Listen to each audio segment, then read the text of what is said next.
بسم الله الرحمن الرحيم.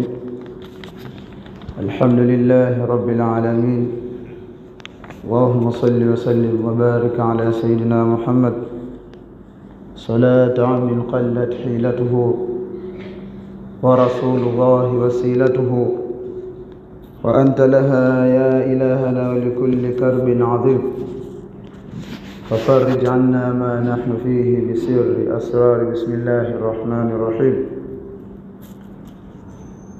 بعدكم شكر الحق سبحانه وتعالى نقول تكيا زيادة خيري kipenzi chake na kipenzi chetu bwana mtume Muhammad sallallahu alayhi wa alihi wasallama, kama ilivyokuwa taratibu wetu msikitini hapa, kabla ya khatibu kupanda kutoa hutuba ambayo amekusudia kutufikishia, huwa tuna utaratibu wa kutafsiri hutuba hiyo kwa Kiswahili kwa lengo la watu kujua nini hutuba yetu itakuwa inazungumzia. Hutuba yetu ya leo itazungumzia kuhusiana masala mazima ya tarehe, masala ya historia,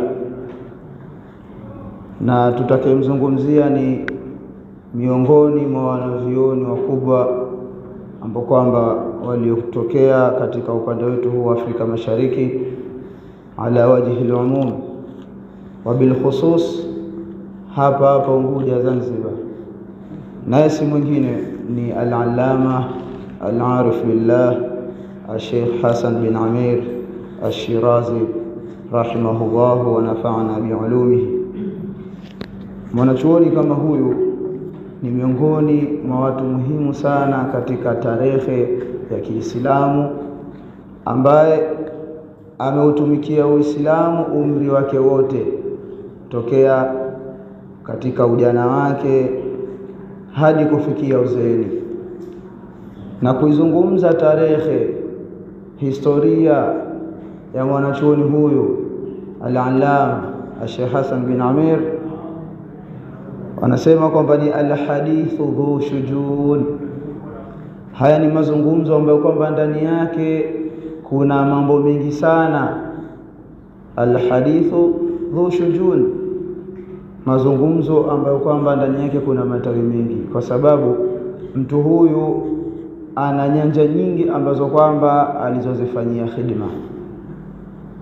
Udhkur haditha salihin wa sammihim فبذكرهم تتنزل الرحمات واحضر مجالسهم تنل بركاتهم وقبورهم زرها إذا هم ماتوا.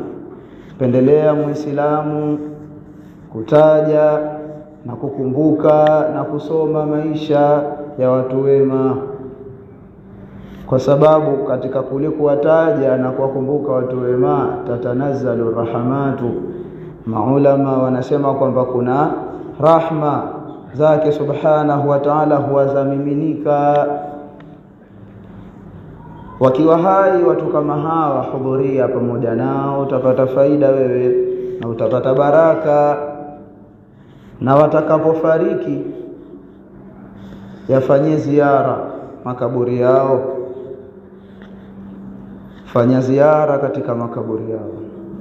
Mwanachuoni huyu al-allama Sheikh Hassan bin Amir, jina lake kwa ukamilifu ni Sheikh Hassan bin Amir bin Manzi bin Haji bin Khatib Abu al-Mubarak. Kunia yake ni Abu al-Mubarak, kunia kwa maana jina lile la utu uzima, baba yake fulani. Sheikh Hassan bin Amir amezaliwa Makunduchi hapa Zanzibar. Al-Habib Abdul Qadir bin Abdul Rahman al-Junaidi katika kitabu chake Al-Uqud al-Asjadiyya anasema kwamba Sheikh Hassan bin Amir amezaliwa mwaka 1295 Hijiria kwa kalenda ya Kiislamu. Wengine katika walioandika tarehe yake anasema kwamba amezaliwa 1300 Hijiria, ambayo sawa na mwaka 1880. Mama yake Sheikh Hassan bin Amir ni anaitwa Bijina binti Kijoka. na mama kama huyu alisifika kwa uchamungu, upole na huruma. Al-Allama Sheikh Hassan bin Amir alipofikia umri wa miaka 5 alianza kumfuata kaka yake alipokuwa akienda madrasa kwa lengo la kwenda kusoma Qur'ani. Kwa hiyo hii inaonyesha kwamba tokea udogoni mwake alikuwa anapenda mambo ya khairi. Kwa hiyo na Allah subhanahu wa ta'ala akamwafikisha katika kufuata njia hiyo, akasoma Qur'ani. Baada yake akajiendeleza katika upande wa tajwidi, na hii ilimlazimu atoke katika mji wao wa Makunduchi aende mji mwingine kwa lengo la kuipata elimu kama hiyo. Na hii inatuonyesha kwamba zile himma alikuwa nazo zilikuwa ni kubwa. Kwa hiyo akasoma fani hiyo ya tajwidi kwa Sheikh Muhammad bin Ali al-Barwani, na baada ya hapo akawa ni mtu mwenye kuhama kuenda sehemu tofauti tofauti kwa lengo la kutafuta ilmu. Akafika mpaka mjini Ukutani, pale akasoma kwa wanavyuoni wengi, akachukua kwa kadri ambayo kwamba Allah subhanahu wa ta'ala amemwafikisha kupata kiasi hicho. Miongoni mwa mashekhe zake na walimu wake ni Sheikh Hamdan bin Abdul Qadir al-Qahtani, Sheikh Abdullah bin Amur al-Azri. Huyu ni katika wanavyuoni wa kiibada, katika wanavyuoni wa ibada. Na hii inaonyesha kwamba zamani katika miji yetu hii hapakuwa na taasub, hapakuwa na chuki hizi za kimadhehebu, kwamba wewe kwa upo katika msimamo huu basi usiende kusoma kwa ambaye hayupo katika madhhabi yako. Hilo jambo hapa Unguja halikupatikana. Halikadhalika miongoni mwa mashekhe zake ni Al-Allama Sheikh Said bin Muhammad bin Dahman, pia Al-Allama Sheikh Abdurrahim bin Mahmud al-Washili, na Al-Allama Sheikh Muhammad bin Ali bin Khamis al-Barwani. Huyu ni katika wanavyuoni wakubwa ambao kwamba waliotabahar katika masala ya lugha na katika masala ya adab, kiasi ambacho mwanachuoni kama huyu ameweza kuandika maqamat katika fani za adab, maqamat al-harfi. Al-Allama Sheikh Hassan bin Amir al-Shirazi, Allah mrahamu, katika umri wake alifanya kazi mbalimbali. Akafanya kazi ya walimu, kusomesha katika skuli mbalimbali za kiserikali kuanzia mwaka 1909. Halikadhalika akafanya kazi ya ukarani katika mahakama ya kadhi. Kule kijijini kwao wale viongozi wa kijiji waliandika barua kumpelekea mfalme wa zama hizo, wakamwambia kwamba huku kwetu kuna mtu ana maarifa makubwa sana, ana elimu, lakini mtu huyu hali yake ya kimaisha si nzuri. Kwa hiyo mfalme akasema kwamba basi huyo apelekwe kortini, atakuwa anafanya kazi ya ukarani. Hizo ni baadhi ya kazi ambazo kwamba Al-Allama Sheikh Hassan bin Amir alizipitia, na hii pia inatuonyesha kwamba Muislamu lazima awe na jambo ambalo litakalomsababisha yeye kupata riziki yake ya halali. Asikae tu bila kufanya jambo lolote, lazima awe na sababu. Al-Allama Sheikh Hassan bin Amir, vitabu vya tarehe vinatuambia kwamba alikuwa ni mtu anapenda sana elimu, anawapenda wenye elimu, maulama. Halikadhalika ni mtu ambaye anapenda vitabu vya kielimu, na halikadhalika Sheikh Hassan bin Amir alikuwa anawapenda wanaotafuta elimu. Kwa hiyo hizi sifa tunahitajika sisi tuwe nazo, kwamba tunapenda elimu. Usikubali kupitwa wewe, kuna jambo ambalo lina maslahi na dini yako kwa hujui. Huwezi wewe kujibidisha katika upande huo, basi wapende wale wenye elimu, maulama, waunge mkono, wasaidie. Huwezi hilo, wasaidie wale talabatul ilmi, wanafunzi. wapo katika hali zito. Kwa hiyo hizi sifa zote zilikusanyika kwa mtu kama huyu, na wewe utakaoshapata jawabu ikiwa mtu sifa kama hizi zote zimemkusanyikia yeye mwenyewe, anapenda elimu, kwa maana akawa na juhudi kubwa katika kutafuta elimu kutokea kwao huko mpaka anafika mjini, na akawa anapenda kusomesha. Sheikh Hassan bin Amir alipokuwa akitoka kazini, katika kazi yake ya ukarani, alikuwa anarudi nyumbani kwake kwa lengo la kusomesha. Wanafunzi walikuwa ni wengi sana, bali wanafunzi wakitoka nje ya Zanzibar kuja kuchukua elimu kwake. Madrasa yake hiyo aliita al-Madrasatu ash-Shirazia. Halikadhalika, miongoni mwa sehemu ambazo kwamba Sheikh Hassan bin Amir alipitia kusomesha, kuweka darasa, ni katika msikiti huu ambao kwamba tupo ndani yake, msikiti wa Tanga. Msikiti huu una tarehe kubwa sana, wanavyoni kadha wa kadha wamepita hapa na kusomesha, akiwemo huyo ambaye kwamba leo tunamzungumzia al-Allama Sheikh Hassan bin Amir.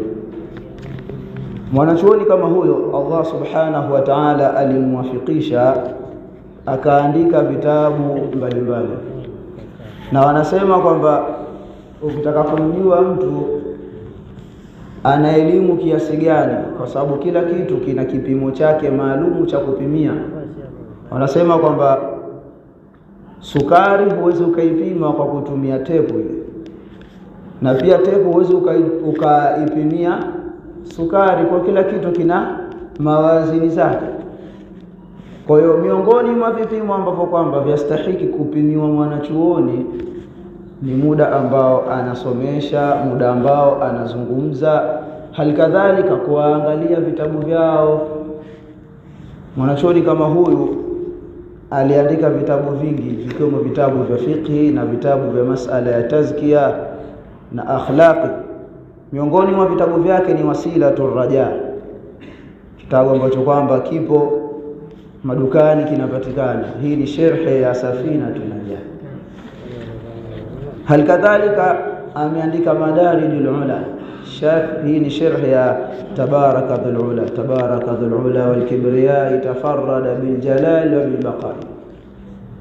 Ameifanyia sharhi kwa Kiarabu. Vitabu hivi vyote tunavyovitaja ni vitabu ambavyo kwamba vimeandikwa kwa lugha ya Kiarabu. Ameandika Idahul Maani Asma, Sharhu Atyabil Asma, sharhi ya Tayyibul Asma, katika vitabu vya dua ambavyo kwamba ndani yake kuna tawassul, kutawasali kupitia majina yake Allah subhanahu wa ta'ala. Halikadhalika katika alivyoviandika ni Al-Maslakul Muhtaj. Hii ni sharhi ya khutba ya al-Imam an-Nawawi ya kitabu chake cha Minhaj Talibin. Kwa hiyo kachukua ule utangulizi akaufanyia sharhi, na kabla yake amemtangulia shekhe lake al-Allama al-Habib Ahmad bin Abi Bakr bin Sumait. Na miongoni mwa vitabu vyake ni Aqdul Aqyani ala Mawlid al-Jailani, kitabu cha tarehe ambapo kwamba ndani yake anazungumzia maisha ya Sayyidina al-Imam al-Sheikh Abdul Qadir al-Jilani. Na pia katika vitabu alivyoandika ni hii al-Mukhtasaru al-Kabir, sharh yake ni al-Mukhtasaru al-Fathul Kabir, ni al-Fathul Kabir. Hii ni sharh ya kitabu kinachoitwa al-Mukhtasaru as-Saghir, kwa maana ufupisho uliokuwa mdogo. Yeye sharh yake akaita al-Fathu al-Kabir, ufunguzi ambao kwamba ni mkubwa, kuonesha kwamba mwanachuoni kama huyu kazi aliyofanya imepata kabuli duniani, katika ulimwengu wa kielimu. Mpaka hivi sasa talabatul ilmi wanaendelea kuzitafuta kazi zake. Vitabu vyake ni vitabu ambavyo kwamba vinafanyiwa bahthi, wanaochukua degree, master na level zingine za juu. Kuna watu kadha wa kadha huwa wananitafuta mimi kwa lengo la kutafuta vitabu vyake, kupata vitabu vyake. Kwa hiyo watu wanavitafuta wa nje ya Tanzania, wanatambua kazi zake, lakini maalasaf shadid Si ajabu kwa mkuta mtu ambao kwamba yupo katika upande huu wa kielimu havijui vitabu ambavyo kwamba vimetungwa hapa kwao, vitabu vya mwanachuoni mkubwa kama huyu. Sheikh Hassan bin Amir katika safari ya maisha yake pia alihamia Tanzania bara kwa lengo la kufanya dawa, baada ya kuona kwamba Waislamu wa kule wamebandika sana katika mambo ya dini tofauti na huku Zanzibar. Kwa hiyo kule alipofika akafanya harakati mbalimbali kusomesha, akafungua jumuiya na taasisi mbalimbali kwa lengo la kufanya da'wa na kupeleka Uislamu mbele. Na hakuishia Tanzania bara peke yake, bali alitoka nje, alifika Kenya, Burundi na nchi nyinginezo, mpaka kafika wakati wale viongozi wa nchi za huko wakaona kwamba huyu mtu atakuwa ni kikwazo. Raia wa kawaida wanamsikiliza sana yeye kuliko sisi, kwa hiyo wakafanya hila zao kumuondosha katika miji yao, wakamrudisha akabaki Tanzania. Akakaa akasomesha sana pale na akatoa wanafunzi chungu mzima. Kitaka kuwadhibiti wanafunzi wake ni jambo ambalo kwa ni gumu. Ana wanafunzi wengi sana kuanzia hapa Unguja, kiwemo Sheikh Muhammad bin Nasr, na wanachuoni ambao kwamba amefariki karibuni hapa, al-Allama Sheikh Habib bin Ali Kombo, Sheikh Habib Kombo. Halikadhalika miongoni mwa wanafunzi wake ni Sheikh Masud bin Khatibu Jongo, alifika mpaka maeneo ya Rufiji, akafika Kigoma na sehemu chungu mzima, na huko kote ameacha athari za kielimu. Kwa hiyo Sheikh Hassan bin Amir utajo wake mpaka hivi leo bado unatajika, na hii ni kutokana na zile kazi ambazo kwamba alizifanya. Kwa hiyo Muislamu, jiulize wewe, baada ya kuondoka kwako duniani umeacha athari gani ambapo kwamba utakuwa ni mwenye kukumbukwa? Je, wewe umeongeza lipi katika Uislamu? Lipi umelifanya katika maslahi ya kupeleka mbele dini yako? Kwa hiyo mtu kama huyu leo hii tunamtaja kutokana na jitihada zake kubwa ambazo kwamba alizozifanya. Al-Allama Sheikh Hassan bin Amir amefariki siku ya Jumatatu tarehe 16 ya Dhulqaada, ambayo ni sawa na mwaka 1399, inaenda sawa na tarehe 8 Oktoba mwaka 1979, akiwa na miaka 104. Hii ndio kauli aliyotaja Al-Habib Abdul Qadir bin Abdurrahman Al-Junaidi katika kitabu chake cha Al-Uqud Jahiza. Na wengine kama tulivyosema mwanzo kwamba alitaja kwamba Sheikh Hassan bin Amir amezaliwa mwaka 1300, na ikiwa tutachukua kauli hiyo itakuwa ina maana kwamba bwana huyu aliishi miaka 99. Tukichukua kauli hiyo, tunataja habari hizi, tunawataja na kuwakumbuka wanavyuoni watu wema kama hawa kwa malengo gani? Ni kwamba sisi tuna haja katika jamii yetu kuwaiga watu wema kama hawa.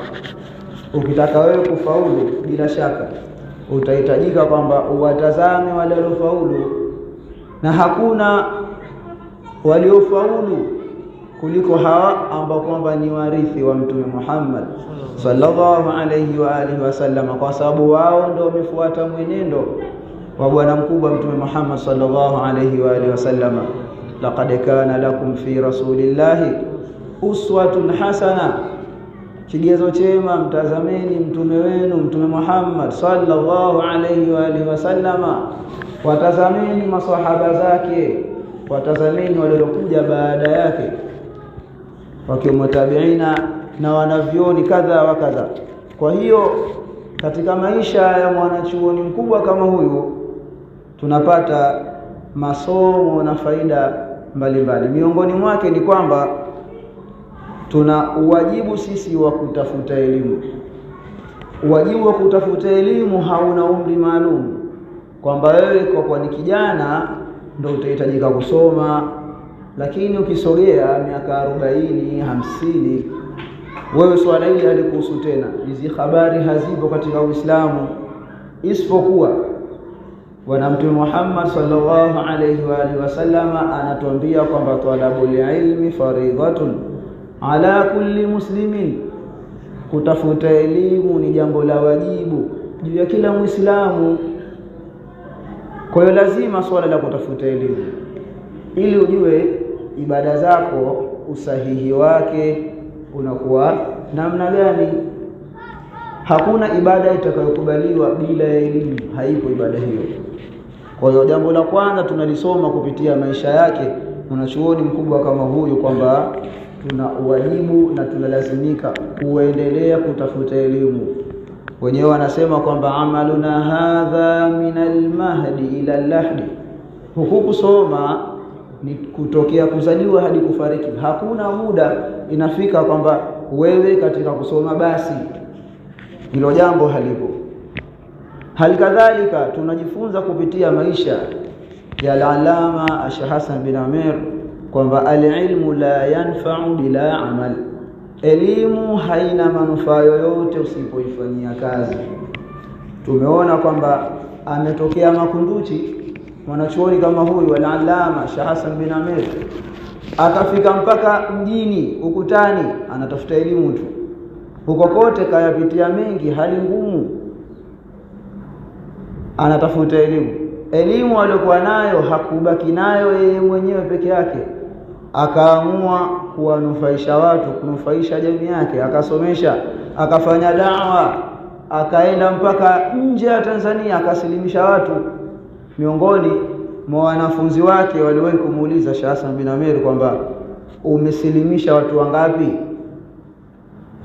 Akamjibu yule mwanafunzi wake kwamba idadi aliyoidhibiti yeye ni milioni 7. Kwa hiyo baada ya hapo akaona kwamba hakuna umuhimu wa kuendelea kudhibiti idadi, kama kwamba anapoteza muda. Yule mwanafunzi akauliza ni 700,000 ama milioni 7? Kamfanyia taakidi kwamba ni milioni 7. Hao ni watu ambao kwamba alioingiza yeye kwa mkono wake katika Uislamu. Kwa hiyo elimu tuna wajibu wa kusoma. Baada ya kusoma usiridhike, ifanyie kazi elimu yako, hata kama ni kitu kidogo. Wewe Muislamu unajua kwamba kuswali ni jambo la wajibu. Kwa hiyo ukimwona mtu kijana nje muda wa swala haendi msikitini, mkumbushe, mkataze.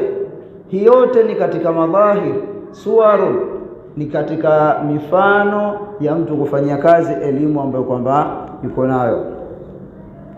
Halikadhalika tunajifunza kupitia maisha ya bwana mkubwa kama huyu kwamba ad-da'watu tahtaju sabran wa tadhhiya. Da'wa, kulingania katika njia ya Allah subhanahu wa ta'ala, inahitaji uvumilivu mkubwa, na halikadhalika inahitaji tadhhiya. Tadhhiya ni wewe mwenyewe ujitolee, uwe na subra, uwe na uvumilivu mkubwa. Wala nasbiranna ala ma adhaitumuna, kwamba bila shaka sisi tutavumilia, tutakuwa na subra kutokana na ile ambayo kwamba watu wanatuletea maudhi yao. Na huu ndio mwenendo wa Mtume sallallahu alayhi wa alihi wasallama. Tunasoma katika tarehe, katika sira ya Mtume sallallahu alayhi wa alihi wasallama, alipoenda Taif, alienda kwa lengo la kuwalingania watu, lakini aliyokutana nayo huko ni kwamba wale juhala, watu wapuuzi wa mji, watu wajinga, wakampiga mawe mpaka Mtume sallallahu alayhi wa alihi wasallama damu ikawa inamchuruzika sallallahu alayhi wa alihi wasallama, kiasi ambacho kwamba Allah subhanahu wa ta'ala akawatuma malaika wake wakamwambie Mtume, wakamuulize kwamba ahitajia nini, watu hawa wafanye nini. Mtume sallallahu alayhi wa alihi wasallama hakutaka kuwapiza watu wale, yeye akawaombea dua kwamba huenda Mwenyezi Mungu subhanahu wa ta'ala akatoa kupitia migongo ya watu hawa kizazi ambacho kwamba kitakachokuja kuutetea Uislamu. Kwa hiyo Mtume sallallahu alayhi wa sallam alikuwa na uvumilivu wa hali ya juu, hakuwahi kuwakasirikia watu. walau kunta faddan ghalidha alqalbi lanfaddu min hawlik. Lau Mtume sallallahu alayhi wa sallam ungekuwa na moyo mgumu wewe, basi watu wale wote wangekukimbia, usingekuwa na watu. Kwa hiyo da'wa inahitajia mambo hayo. Hali kadhalika tunajifunza kupitia maisha ya Mtume sallallahu alayhi wa alihi wasallama kwamba ikhlasi ndiyo sababu ya mtu kupata kabuli. Kwa hiyo haya yote bwana huyu ameyafanya lillahi ta'ala, amefanya kwa nia iliyokuwa safi, na ndio maana mpaka hivi leo vitabu vyake vinaendelea kusomeshwa na wanafunzi wake wanaendelea kunufaisha umma. Pia tunajifunza kupitia maisha yake kwamba binaul insani a'zamu min bina'i albunyan, kumtengeneza mtu mmoja tu ni jambo ambalo kwamba ni kubwa sana, zito kuliko mtu kutengeneza jengo, kusimamisha jengo. Tuangalie yeye aliwaongoza watu wangapi. Anasema mshairi, walau alfu banin khalfahum hadimun kafa, lau kama watapatikana watu 1000 wenye kutengeneza, nyuma yao kuna mvunjaji mmoja tu, kafa, itatosheleza katika kurudisha maendeleo. Kuna watu 1000 wao wanatengeneza, mharibifu mmoja tu yupo nyuma yao, basi huyu anatosha katika kurudisha nyuma maendeleo. Fa kaifa bibanin khalfahu alfu hadim, basi vipi wewe ikiwa kuna mtengenezaji mmoja, waharibifu ni 1000? Kwa hiyo yeye mtu mmoja Allah subhanahu wa ta'ala alimwafikisha akawaongoza watu wakamjua Mola wao. Kwa hiyo hawa ndio watu ambao kwamba sisi tunahitajika kujua maisha yao. laqad kana fi qasasihim ibratun liulil albab, bila shaka katika maisha yao wanavioni kama hawa, watu kama hawa kuna mazingatio makubwa, lakini si kwa kila mtu. Liulil albab, kwa watu ambao kwamba wako na akili.